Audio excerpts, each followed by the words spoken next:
I bought 10 of these fountain pens a couple of months ago for the grand price of £7.99.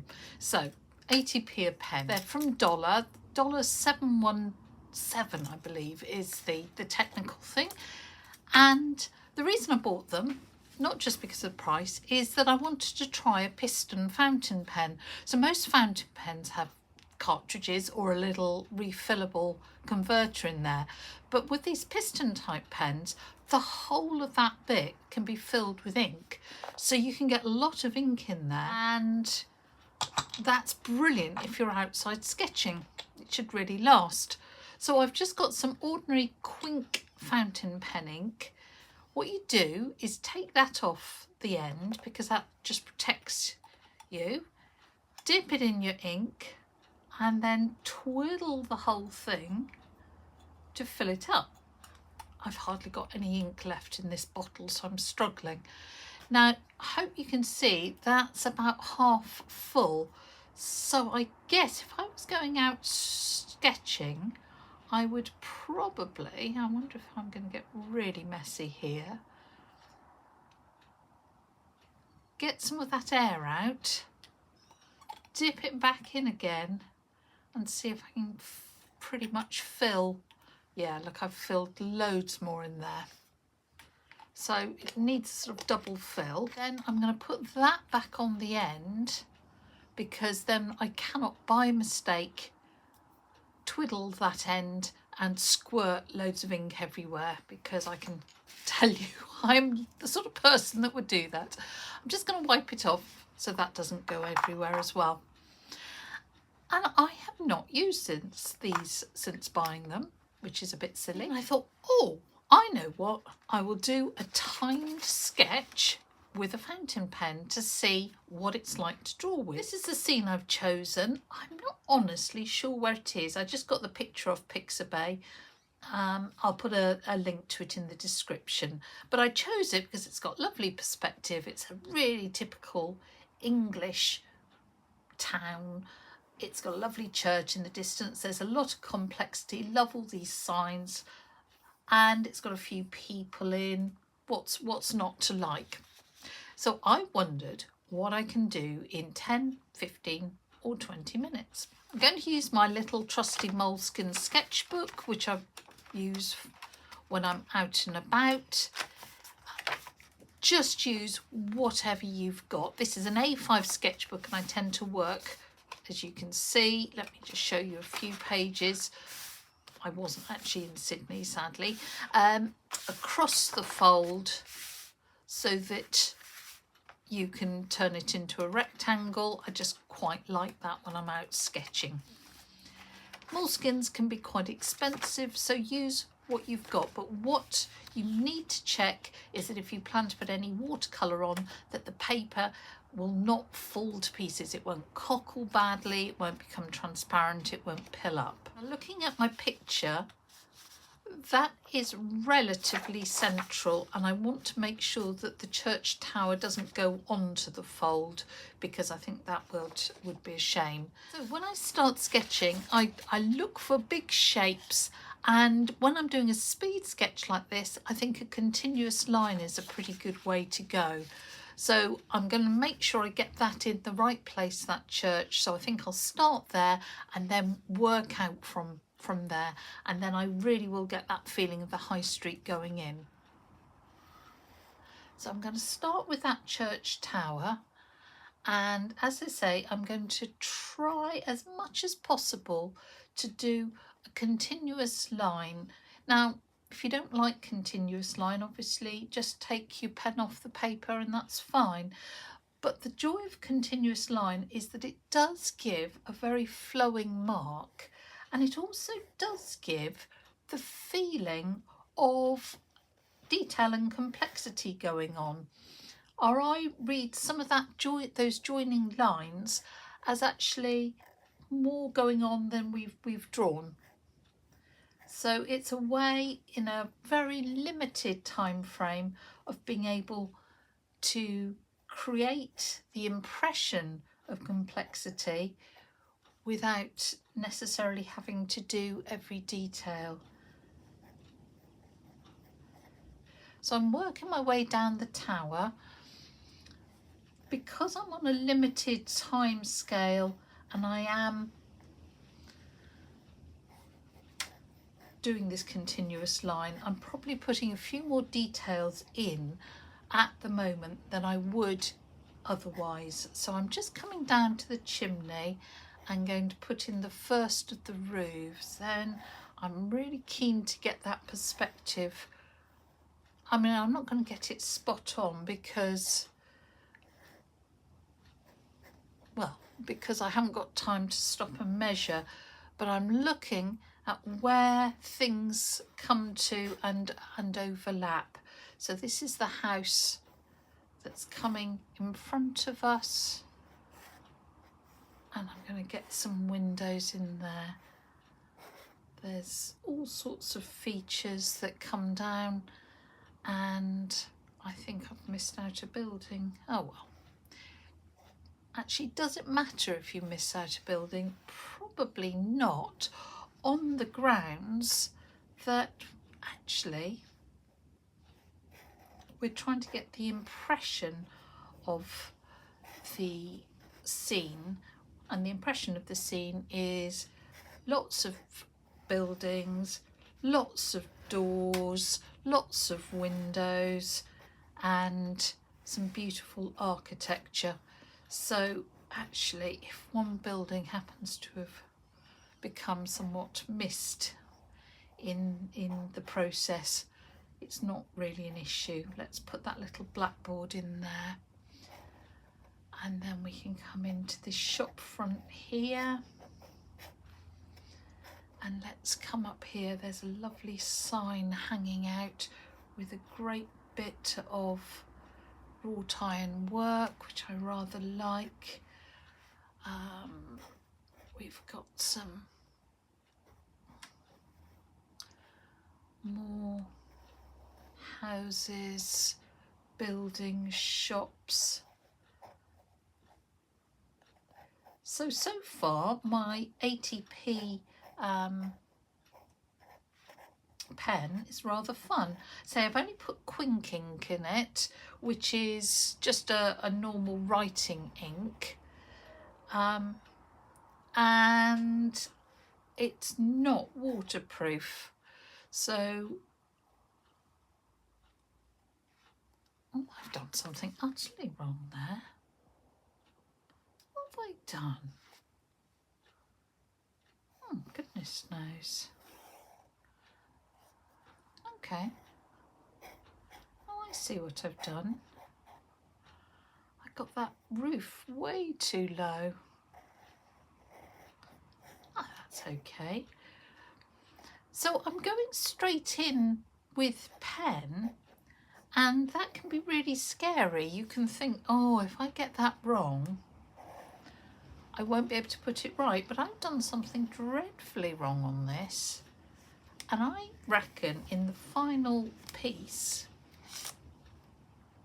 we won't actually know. There's some nice sort of triangles up here, and then they come along there, and there's windows here, and there's a nice chimney here.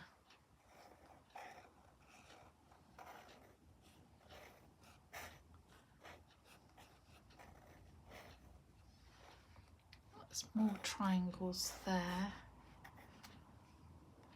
getting bigger as they come towards us.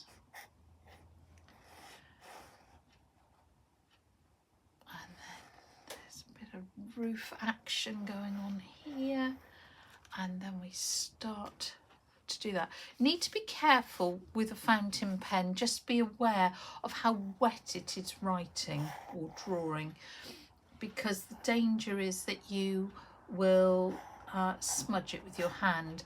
This is drawing really quite nicely and not too wet, so I haven't smudged anything and I'm fine. If it was a bit of a wetter pen, I should have started over on the left, but I did want to start in the middle because everything fans out from that church.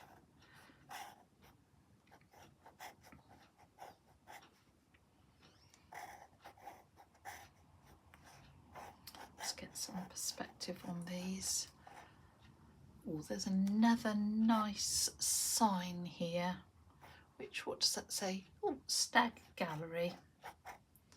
So if you were the owner of Stag Gallery, you can tell me what town this is in. I'll put the window behind there. I'll put a few more windows here. Get my perspective better there. Right, I rather like these bollards in the front here. I think I'm only going to have space for one though, and we can come up here. So that bollard comes round here and then comes towards us, and just keep leading our eyes. That was there. I think we can do that. Now we've got that sign. I'm always looking at relationships, even when I'm doing a speed sketch like this, of just where things sort of match up. So there's another nice sign here to tea rooms or something. Sadly, I haven't got time to stop and read the signs. Ooh, there's some more curly whirly. I think it's probably for a hanging basket. There's another bit that should have a sign on it. There's things. There's,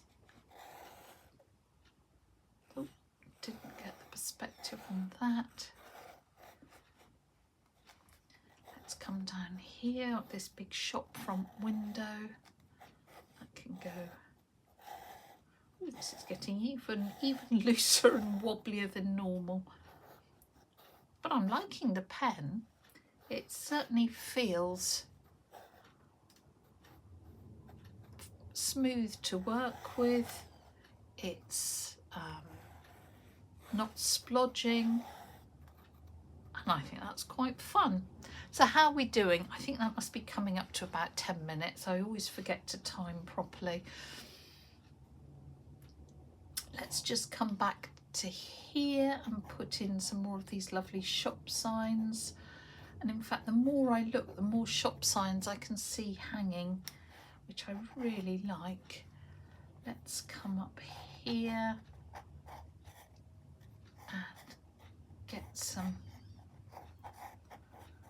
window action in there and see. Right, so I've got my high street, some of which is a little bizarre.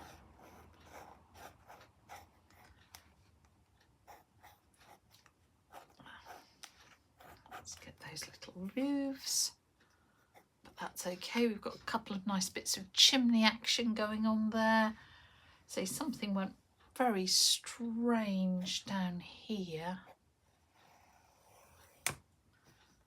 So let's see what I can do to disguise some of that. Yeah, I really did this element wrong, but actually we'll live with it.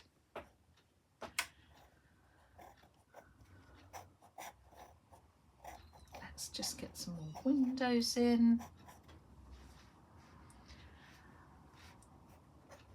Now this is where we can possibly be a little bit more precise, so just to crisp things up, we can, because this is closer to us,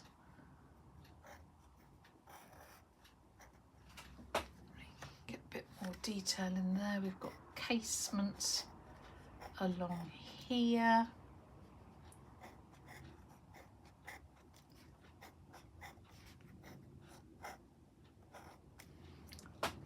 Nice.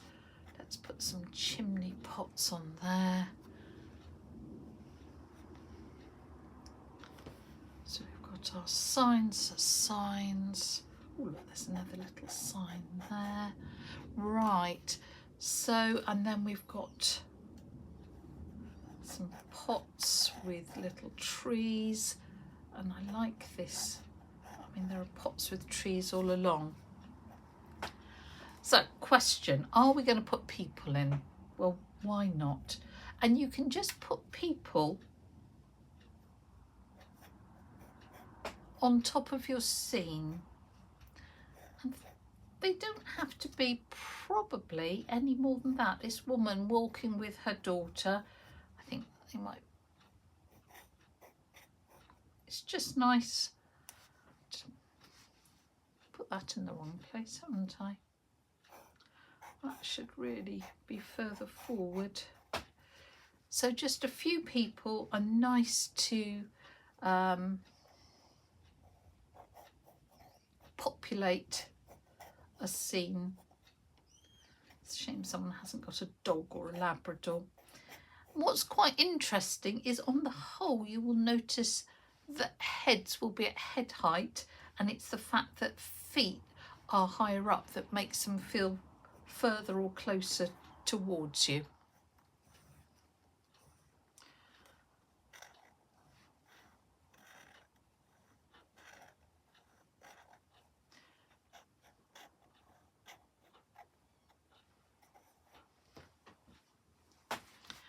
Okay, so are we going to put some colour on this?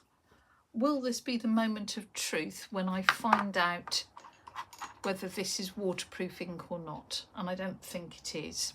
I'm just grabbing a palette close by that happens to have a few colours in it, and I just think actually having a little bit of a limited palette is no bad thing, because then you just can't fuss it, can you? I've got a few colours in there that were obviously left over from a previous project. I cannot fuss this. Those are the colours I've got. That's what I will use. I am putting a sky in just because I think that sort of shows off some of that nice roof line. I think it would be nice to bring that colour elsewhere, and I think what I will do is just highlight a few of those signs that I'm really enjoying, and maybe just highlighting that shop front. Let's grab a bit of green.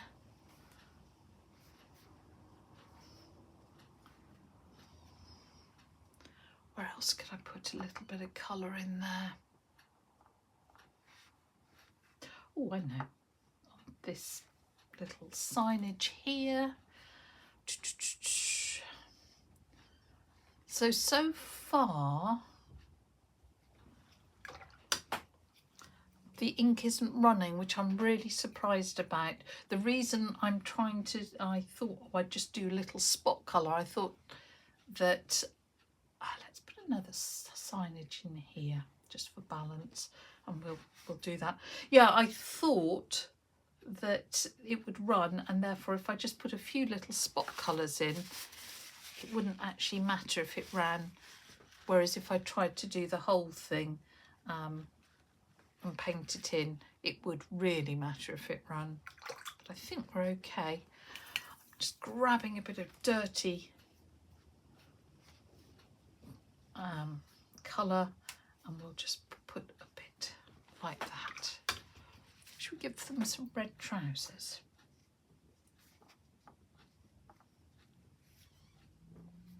Could have a little hat or something.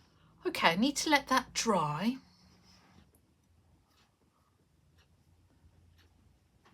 So I'll stop the clock, let that dry, and then we'll just finish that up. Okay, some of the ink has run, so like the detail of the people, when I say detail, but the few lines I put, they have run, so I might just go back in and add those back. I think you still know they're people. So this was the sign that we like. Let's emphasize that. I think it'd be really nice to have a sign coming off this one. It's not here at all, but it would just echo the whole idea of the signs. So you are totally allowed to move things round and make things to, you know, well, for your picture. So I could just add a bit of signage there. Oh, I like that. And that was the other sign that I added. So again, I want to put a hanging sign here. So what I'm noticing with this pen is that the ink seems to be fading. There's still plenty of ink in there, so the piston has worked fine, but it was definitely darker over here and seems to have got lighter, and I have no idea why that is. I shall investigate. Like these paving slabs on the pavement here, and I think if I put those in, it'll just start bringing that a little closer to us.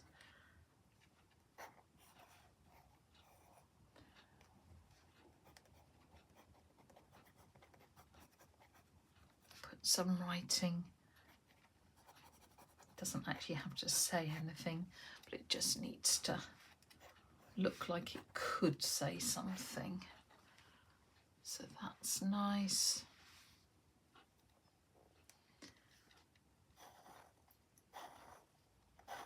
I'm just going to bring that bollard a little bit forward by putting some detail on it.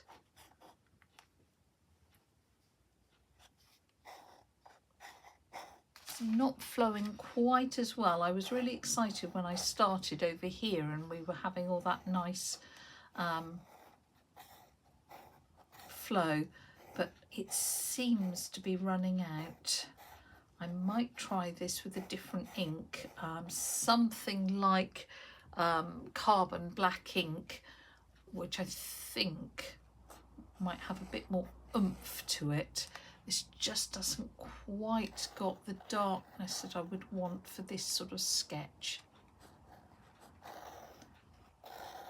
So I'm going back in and putting more lines at the front near us to try and pull the front towards us. Not doing more at the back and the church.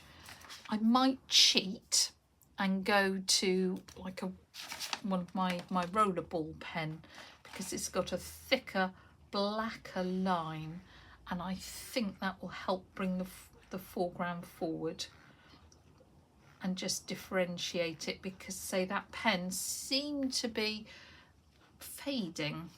Now I don't know why, but can you see how by putting a slightly darker line just brings the foreground forward, which is really useful.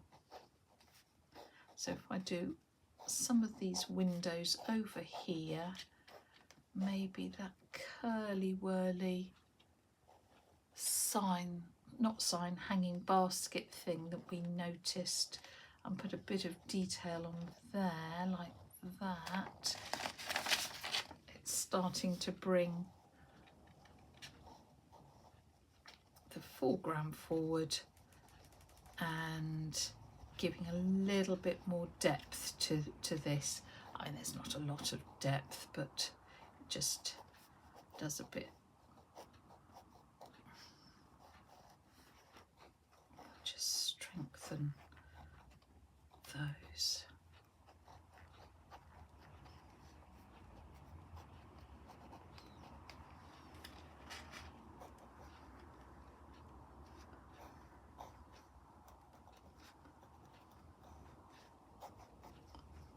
Yeah, that's better. Can't go over that because it's wet, so I'm sort of going to go round it.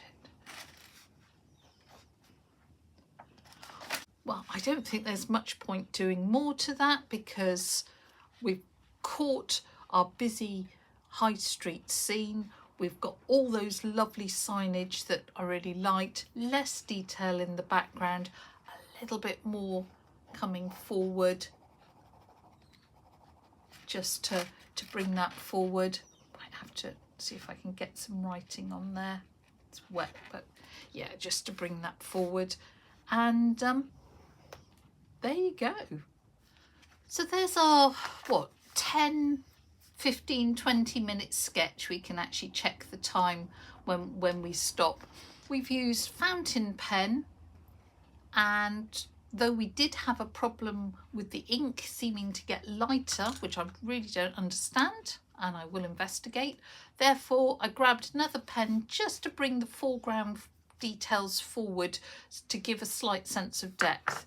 We used really limited colours because that's all we had, just to put some spots on and to create that sort of little busy feeling to it. We've really enjoyed the signage and letting that sort of lead our eye around the piece. So you can do a huge amount in a really limited time, and that continuous line gives the impression of detail without actually having to draw lots of detail or every single thing. What I'm just going to do as I sit here is balance things up. Those little trees I put in, I don't like. They were too dark.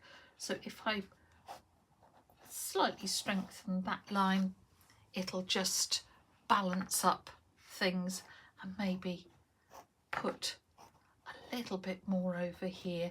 It'll just pull our eye and make sure they don't get stuck on the trees.